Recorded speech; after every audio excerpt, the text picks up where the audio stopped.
Good morning. It's wonderful to be together again, and we are now at the verses that talk about fruition, what the Bodhisattva is experiencing. And so we're dealing with two concepts this morning. Whoever can see this no longer needs anything to attain. Bodhisattvas who practice the insight that brings us to the other shore see no more obstacles in their mind, and because there are no more obstacles in their mind, they can overcome all fear, destroy all wrong perceptions, and realize perfect nirvana. So these verses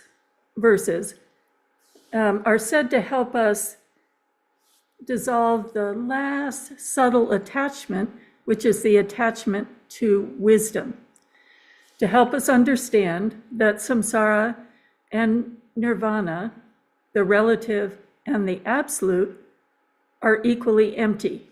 And again, we're talking about emptiness as boundlessness, boundarylessness, no separate inherently existing self, interbeing, interdependent, interpenetrating, impermanent, and interconnected. So the first verse, so crucial, nothing to attain. So if I shed ignorance, I am not getting something new.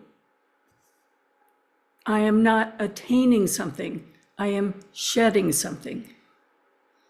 So when we think of our meditation sessions, and there's this quality of excitement that maybe I'll experience something new, I'll then be seeing differently, I will be a different person, that I will achieve, let's say, enlightenment. We're not quite understanding that all we're doing is shedding ignorance. And when we shed our ignorance, there are some language that helps, like, what is the face before you were born? So there's ignorance, and then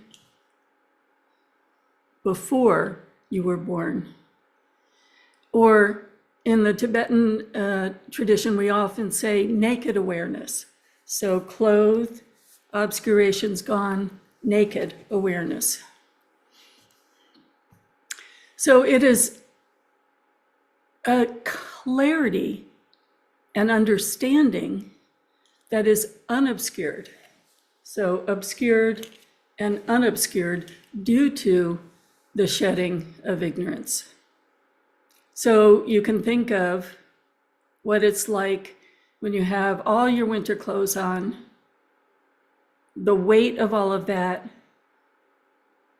and then you come in the house and you shed the 5-pound coat, the scarf, the gloves, and you become lighter and lighter and lighter.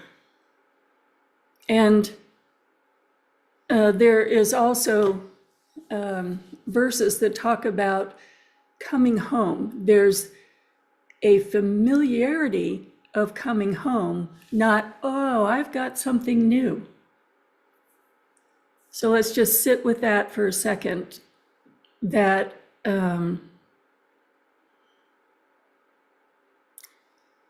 subtle grasping we bring to meditation that I'm going to experience something, as opposed to I'm coming to my true home. Let's just breathe a couple minutes with that.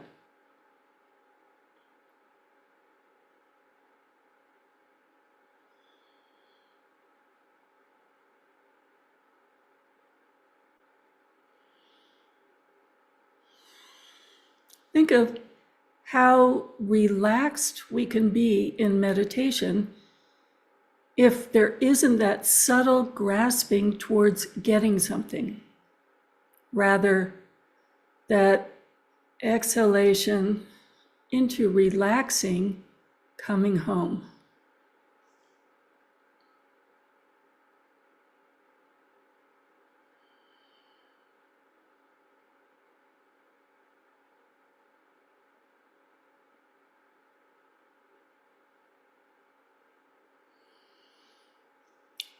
So we're talking about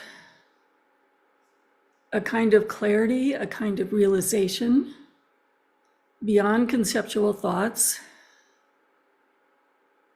But even thoughts, are thoughts something you can grasp, wrap your hand around and hold?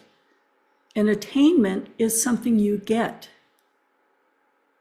A realization, when the clouds part, the clouds of conceptual thoughts part, is the original, natural, naked awareness state.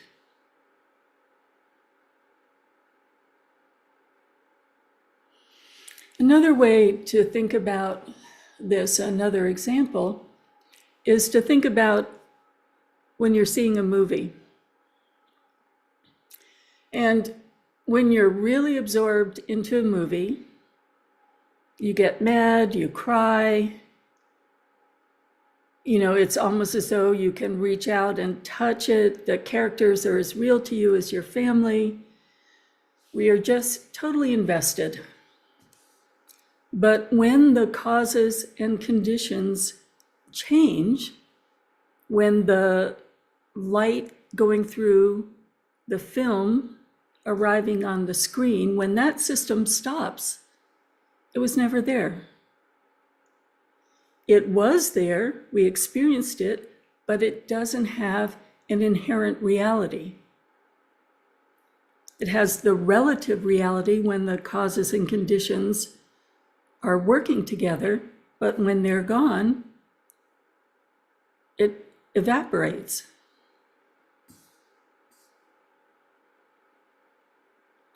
There was nothing there to hold on to. There was only the causes and conditions interacting.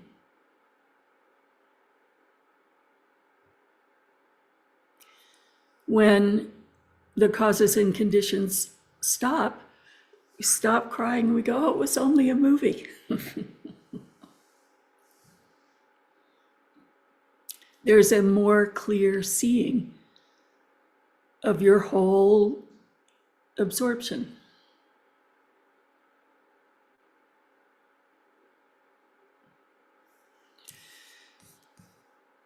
So the third example I'm going to use is yet again nature, my favorite.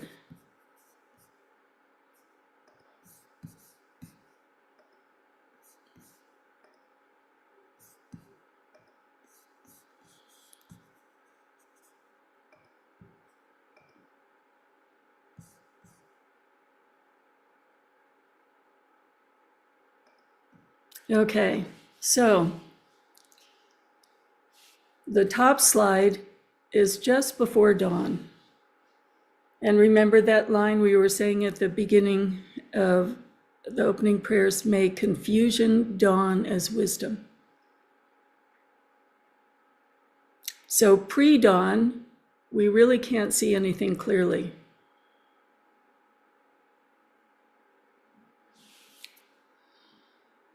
The earth rotates a little bit and the light that was always there starts to illuminate.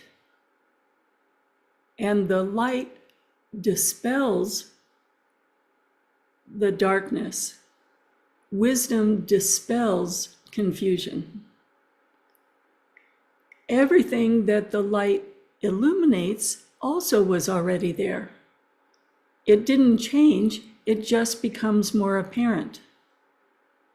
And as the darkness recedes, the clarity, the visibility becomes more and more apparent.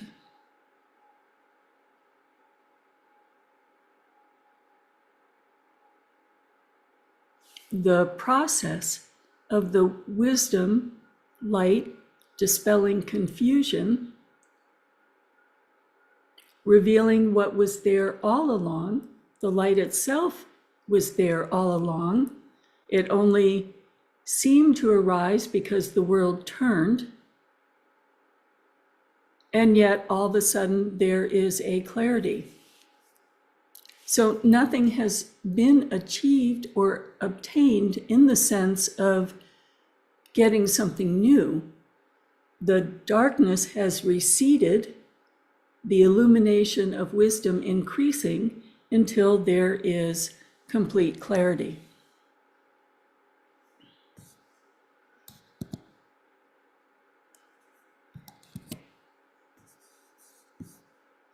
So let's sit with this for a minute.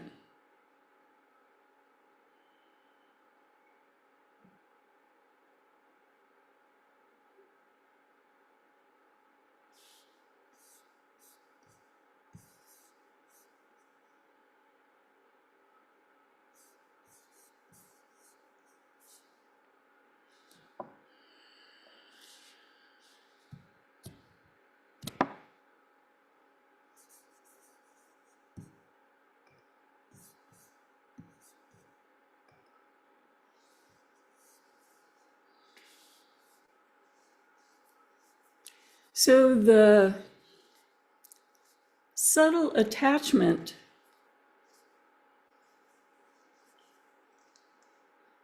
to a wisdom that is beyond oneself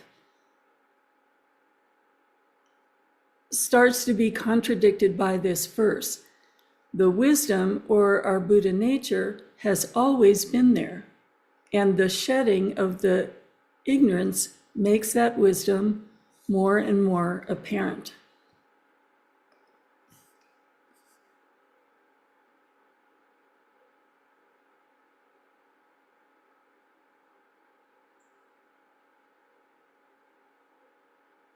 So when we're contemplating this, the question is there something concrete, graspable, inherently existing that is attained, newly gained? It's hard in our state, which we could say is mainly marked by confusion, to really totally take in that also complete wisdom is present. We just have too many obscurations in our mind to see it at this time.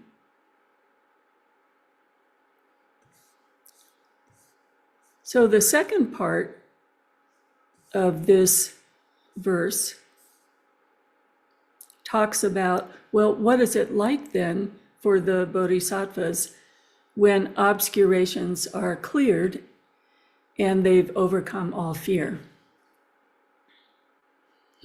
That sounds so lovely, doesn't it?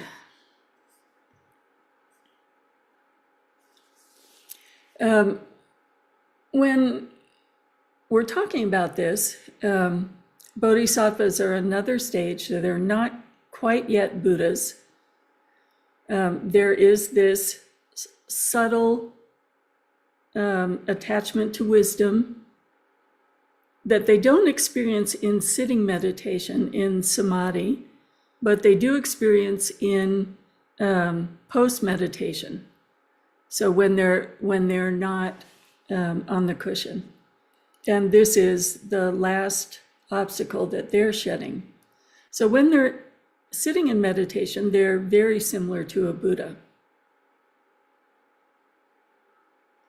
But this leap into seeing samsara and nirvana as equally empty of inherent existence, boundless, interbeing, interdependent, interpenetrating, impermanent, and interconnected.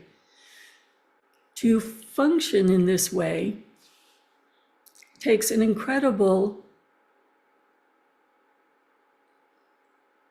both letting go and courage. And I can't say that that's my experience yet. So let's look at it another way. Let's look at it from a perspective we can all understand. If we're having a nightmare, for instance, we are in one of the functioning states, and in a real nightmare, like a movie, we're absorbed. It seems absolutely real to us, and we're terrified. Minute by minute, the monster is chasing us. It feels absolutely the same as waking reality. So what we're presenting in Buddhist philosophy is waking reality is actually similar to the dream state, but we don't understand that yet. It's illusory in that it is boundaryless, no separate inherently existing self, interbeing, interdependent, interpenetrating, impermanent, interconnected. No self, no other, illusory self, illusory other. So the bodhisattvas are functioning in the same way that we're functioning, but they have an understanding of the illusory nature. And maybe some of you have experienced what it's like to awake in a dream. If we're awake in a dream, we can turn around and face the monster, and then fear drops away. We know the monster to be dream. We're in the dream, but we know that we're dreaming. So the bodhisattvas are in the illusory waking reality, and they know that it's illusory. So I'm going to give you a real life example of this. And we're going back to the example of Sister Chan Kong and Thich Nhat Hanh. And I've told you this story before from the perspective of Sister Chan Kong. Sister Chan Kong is representing us. Stages of confusion, less confusion, but still confused than we were, let's say, 10 years ago. And Thich Nhat Hanh, who I respect as a bodhisattva. So we're in the situation of the migrating people coming from Vietnam in boats, just like the climate migrators right now. They weren't ocean-worthy vessels. There were robbers, pirates, there were unreliable vessels. It was a situation of thousands of people dying every day, great fear, just terrible fear, terrible suffering. And so Sister Chan Kong and Thich Nhat Hanh were in Paris, and they got hold of a boat and got hold of all the medicines, the food, everything that was needed. But there was this bureaucrat that wouldn't let the boat leave the harbor. And Sister Chan Kong comes home after just failing to get the permit papers, and she's raging about, maybe making a better story, the frustrating bureaucrat and, all of these people who could be their relatives are dying, and even one day's delay means much more suffering, many more people dying. And Thich Nhat Hanh looks at her and says, "Dear sister, you need to spend a day in retreat. You need to go back to your settled mind, your loving heart, and from that perspective, go back to the bureaucrat's office." So at first she thinks he's ignoring the urgency of the situation, and what could he possibly be thinking to say, spend a day in meditation? How could you possibly in the face of all these harsh conditions, come to that state again of pacified mind and kind attitude towards everyone. But she does, and she goes back to the bureaucrat's office, and he gives her the permits. So if you think of this, here's the person who's struggling with relative reality, harsh conditions, caught up in afflictive emotions, totally reactive to the state. And here's Thich Nhat Hanh in the same situation, maintaining a calm, settled mind, and still doing everything he can do to help the suffering people. Because there are afflictive emotions, new karmas being created, new mental habit patterns are being created or strengthened. Because there is a settled mind, no fear, simply doing everything possible with a state of mind that is kind and calm, seeing the myriad causes and conditions coming together, can also see what is the skillful means that shifts and adjusts these causes and conditions. So this is when the texts talk about that capacity not to be caught and reactive in what you're experiencing, but dancing with the illusory reality, understanding that an illusory being is taking illusory steps and benefiting illusory beings.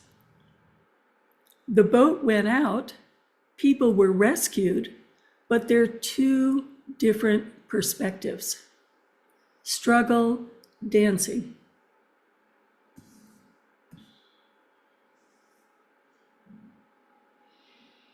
So again, let's take a minute to just look at those two different views. When we're caught up in urgency and harshness, the sort of contracted heart mind engages and reacts and struggles.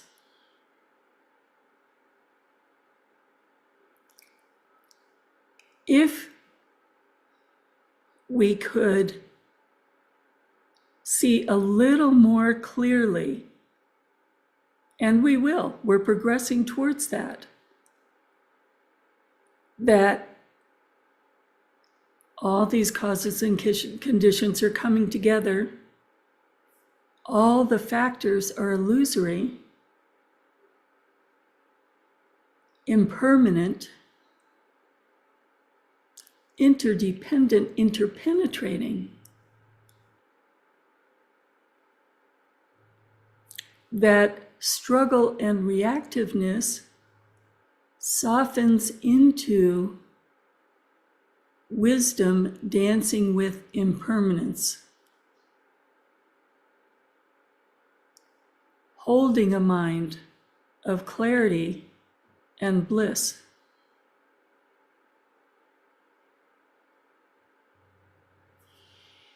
Let's sit with this for a few minutes.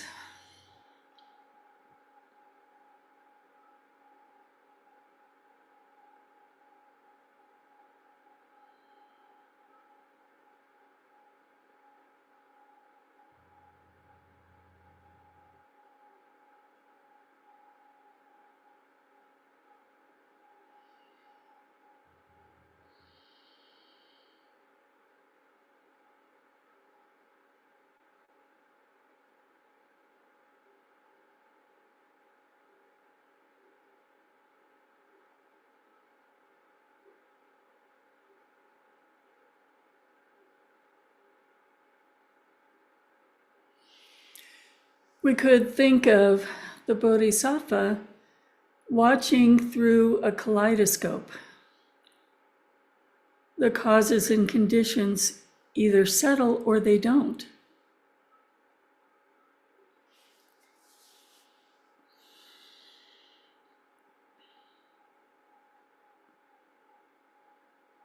So there's no struggle. There's impermanence continuing, the kaleidoscope of beings.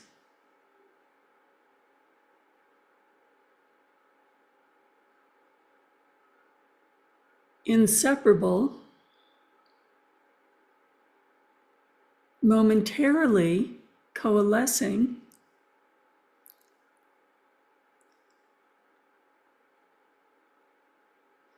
but experienced in an illusory way.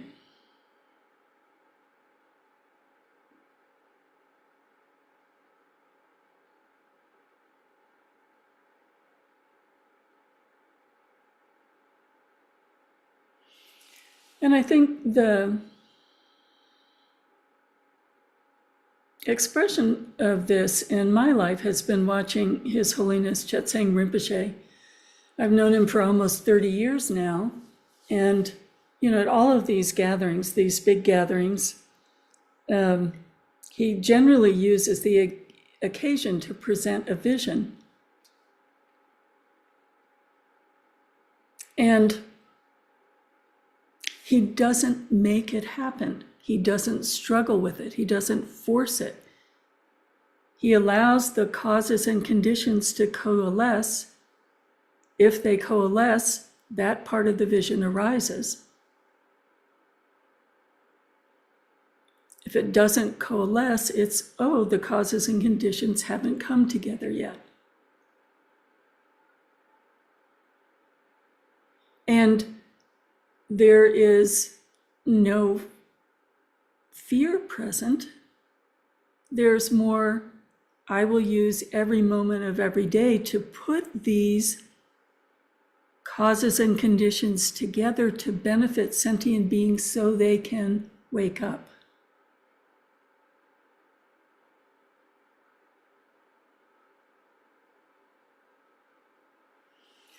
The mysterious part of his biography, which I asked his sister about, and she said, yes, it was true. At the point when he was, as a very young man, walking out of Tibet, there came to be a gorge that seemed impassable. So I don't know what he thought or felt, but imagining what a fearless mind is like, just observe the situation, and sometime later, these people come up the same path carrying a log. The log goes across the gorge, and he walks across. The causes and conditions changed. There wasn't a reason for fear.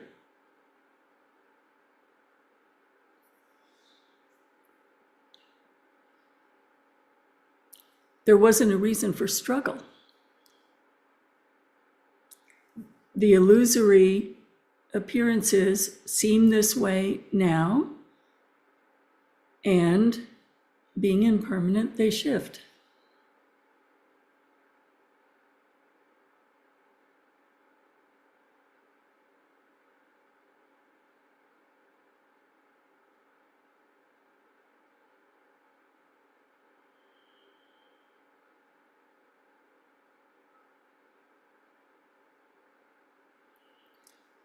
So let's think about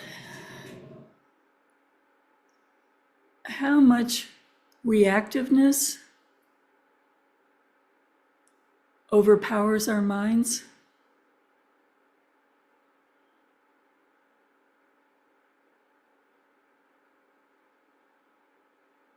Fear and struggle arising. And the equipoise of meditation. It's still a lived moment, but how we're holding our minds in that lived moment is different.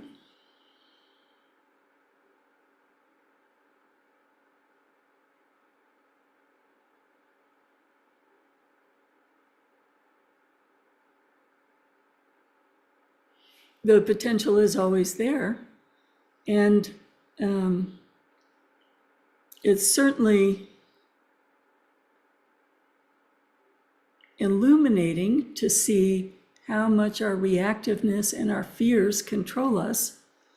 But each moment of seeing that allows us to shed their strength little by little by little. And as we are more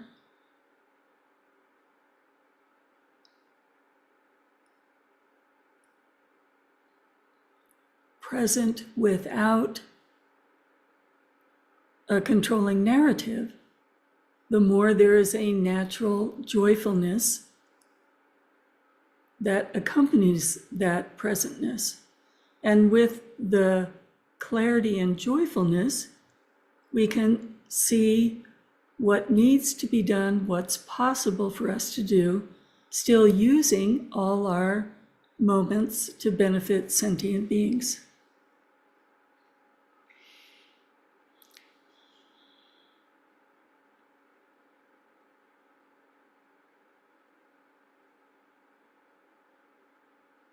With our meditative clarity becoming more integrated to the moment by moment lived experiences and actions.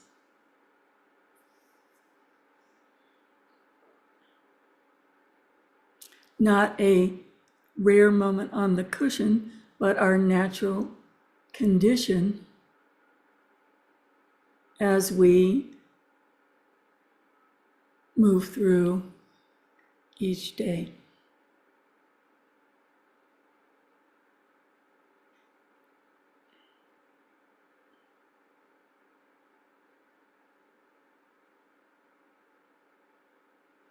Suffering, struggle, dancing. It's a very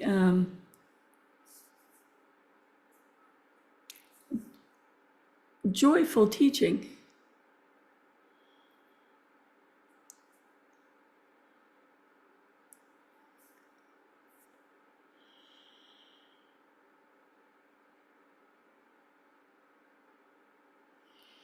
Okay, let's go ahead and say the dedication prayers, and then we'll close the YouTube and have a discussion.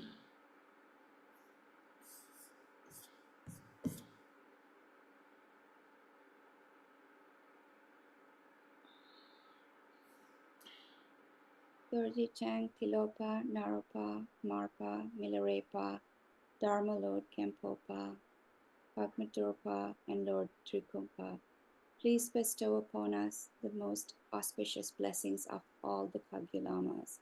By this virtue may I achieve omniscience, and may all who travel on the stormy waves of birth, old age, sickness, and death cross the oceans of samsara by defeating all enemies, confusion, cause of all suffering. Bodhicitta, the excellent and precious mind, where it is unborn, may it arise. Where it is born, may it not decline, but ever increase higher and higher. I pray that the Lama may have good health. I pray that the Lama may have long life. I pray that your Dharma activities spread far and wide. I pray that I may not be separated from you. As Manjushri, the warrior, realized the ultimate state, and as did Samantabhadra, I will follow in your path and fully dedicate all my merit for all sentient beings. By the blessings of the Buddha who attained the three kayas, by the blessings of the truth of the unchanging Dharma as such, by the blessing of the indivisible Sangha order, may the merit I share bear fruit.